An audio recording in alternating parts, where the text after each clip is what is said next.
اهلا بيكم حبايب ميدليرن في كل مكان. معاكم الدكتور طارق عبد الحميد مره تانية. بنكمل كلامنا في موضوعات النيورولوجي الجميله، وهنتكلم هنا عن موضوع السودو تيومر سيريبراي. بالنسبه للسودو تيومر سيريبراي ده نيورولوجيكال ديس اوردر that is characterized by، من اسمه سودو يعني مش حقيقي، وتيومر سيريبراي حاجه بتلخبطنا مع السيريبرال تيومرز، بس هي مش حقيقيه.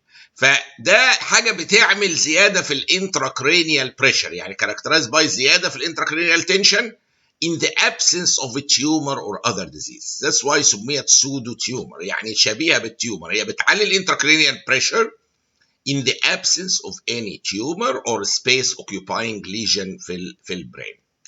فهنا نقدر نقول ان هي مجموعه سيستميك كوزز، وتعددت الكوزس والسودو تيومر سيريبراي او البيناين انكريز في الانتراكرينيال تنشن بيسمى بيناين كومبيرد، ممكن تبقى مالجنان، ممكن تبقى تيومر في البرين واللي في حالات سيريس. فهنا اسباب كثيره منها ميديكال كونديشنز لازم ناخد بالنا منها. هي الفكره العامه ان اي حاجه تعمل فينس اوت فلو اوبستراكشن من السيريبروسباينال فلويد، تمنع تقلل الفينس ريتيرن، تقوم تعلي التنشن فيه. زي عندي ترانسفيرس فينس ساينس ثرومبوزس مثلا، او سوبيريور ساجيتال ساينس ثرومبوز، اي حاجه ثرومبس سد الفينس سيركيليشن، ده احد الاسباب. ومشهور قوي الترانسفيرس فينس ساينس ثرومبوز دي بتحصل ككومبليكيشن للاوتايتس ميديا والماستويدايتس. من احد الحاجات في الاي ان تي اللي كنا بندرسها ان هو مع الاوتايتس ميديا السيفير والماستويدايتس ممكن يحصل تفتح على ترانسفيرس فينس ساينس ويحصل ثرومبوزس، دي تنتهي باوبستراكشن للفلو بتاع السي اس اف، اي فينس اوبستراكشن، وتعلي السي اس اف بريشر، وتعمل سودو تيومر سيربراي او انكريس الانتراكريال تنشن without associated malignancy او برين تيومر.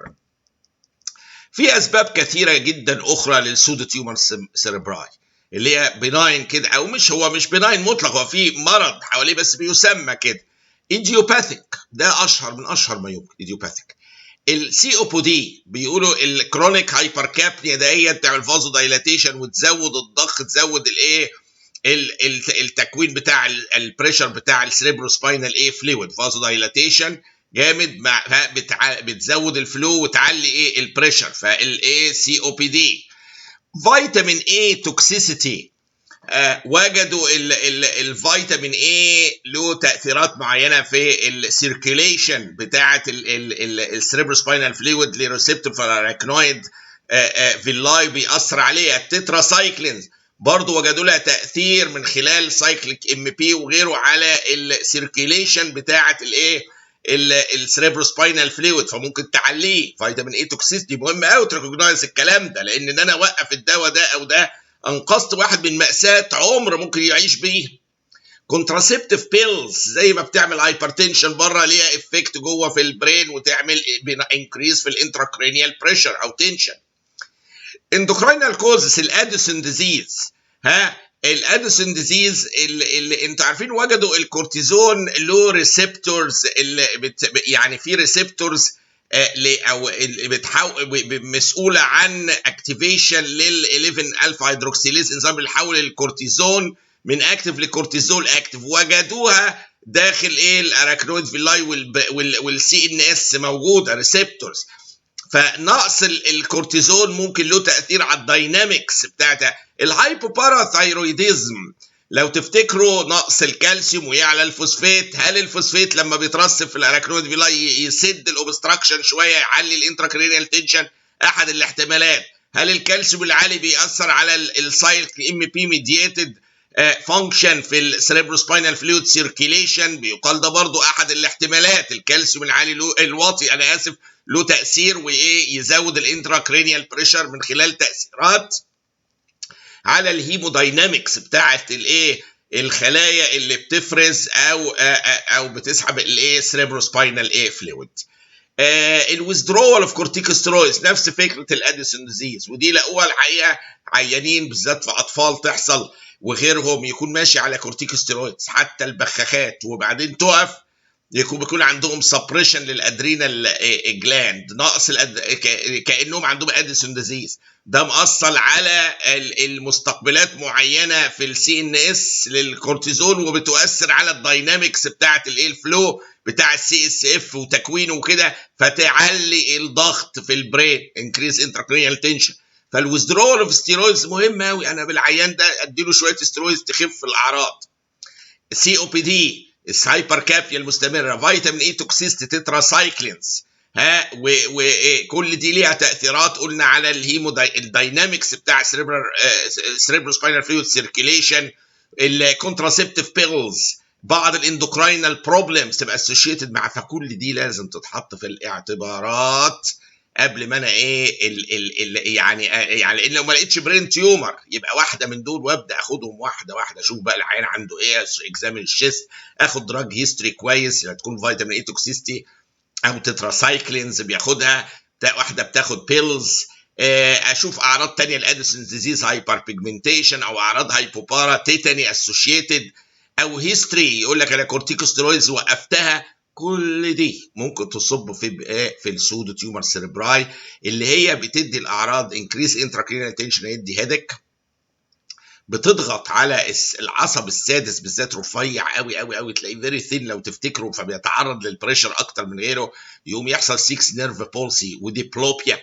ومع الانكريز انتراكرينيال تنشن مقلل الفينس ريتيرن، وعامل لي في العين بابيليديما مع مده طويله، مع البريشر على البتاع ده، تبص تلاقي يحصل ايه، دامج بيرمننت، وتنتهي بانواع من البلايندنس. فهي ان انا القطها كهيدك وفي المرحله ايرلي يبقى افضل، قبل ما استنى مرحله السكس نيرف بولسي مع البريشر والديبلوبيا. البابيليديما من الحاجات اللي ممكن تتشاف وتساعد، with no evidence of any space occupying lesion. دي اهم حاجه، نعمل سي تي، نعمل MRI to exclude brain tumors. اساسا مفيش برين تيومر. وزي ما شفنا العيان بيجي له 6 نيرف بولسي من البريشر نفسه على العصب الرفيع، اللي هو العصب السادس. طيب السودو تيومر سيربراي اللي شفنا اسبابها متعدده، من ايديوباثيك للسي او بي دي والهايبركابنيا وتاثيرها في السي اس اف، للمواد اللي بتاثر على الميدياتورز بتاع السي اس اف كنترول، فيتامين اي توكسيستي، تتراسايكلينز، لويزدرول اوف ستيرويدز، كل دي وعملت لنا الاعراض دهيت، الهيدك والديبلوبيا والبابيليديما. نعمل ايه؟ اهم حاجه الكلينيكال هيستوري والاكزامينيشن. يعني هنا دي من اهم ما يمكن، لان مش هلاقي لوكالايزنج ساينس، ترو لوكالايزنج ساينس، مش هلاقي باراليسيس في حته، اعراض عامه زي ما شفنا، وانفستيجيشنز تو اكسكلود برين تيومرز. دي اهم حاجه، ان انا اضمن ان مفيش برين تيومر. الحاجات الثانيه كلها ريفرسبل. يعني نفترض كانت سي او بي دي، طب ما انا ممكن اعالج العيان كويس بقدر الامكان. فيتامين اي توكسيستي اقول له وقف الدواء. تتراسايكلين كتير، لا غير التتراسايكلين. واحده بتاخد بيلز، اغير نوع الموضوع كونتراسبشن عندها خالص. اديسون ديزيز، شويه كورتيكوستيرويدز. هايبوبارا، هتاخد شويه كالسيوم وفوسفات وتنظبط المسائل. ويزدرول اوف كورتيكوستيرويدز، اديله شويه ستيرويدز في عشان نمنع المشكله اللي حاصله الى اخره. فانا عندي هنا فول كنترول على الحاله، على عكس البرين تيومرز قصه ثانيه خالص. كعلاج برضو بنضيف على العلاج الكوز ده اهم حاجه، لكن اسيتوزولامايد من الحاجات اللي بعض الناس بتريكومندت على اساس انه بيقلل اليفيتد انتراكرينيال بريشر. بكربونيك انهيدريز انهيبيتور ده مهم قوي في تكوين السيريبرو سباينال فلويد. فلما بدي كربونيك انهيدريز انهيبيتور زي الاسيتوزولامايد، اقلل تكوين السي اس اف، اقلل البريشر.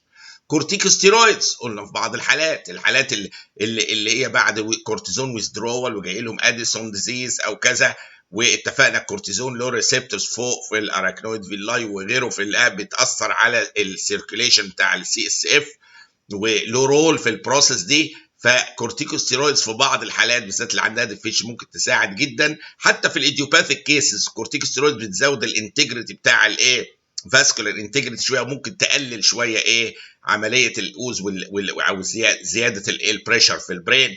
فبتستخدم بسمول دوز في الحالات اللي هي حتى الايديوباثيك بعض الناس بتجربها.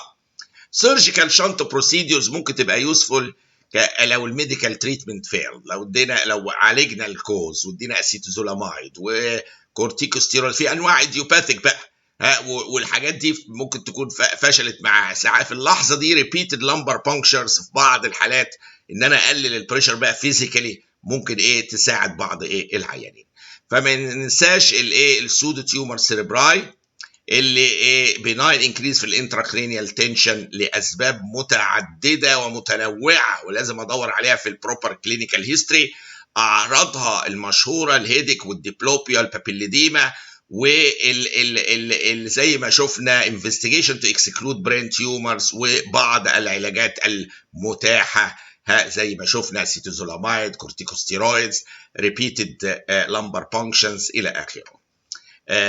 سيرجيكال شانت بروسيدورز احيانا بعض الناس بيكونسيدر في الايديوباثيك كيسز لو ما اتعالجتش بالطرق البسيطه اللي لسه قايلينها دي. والى اللقاء مع موضوعات اخرى جديده في النيورولوجي. شكرا.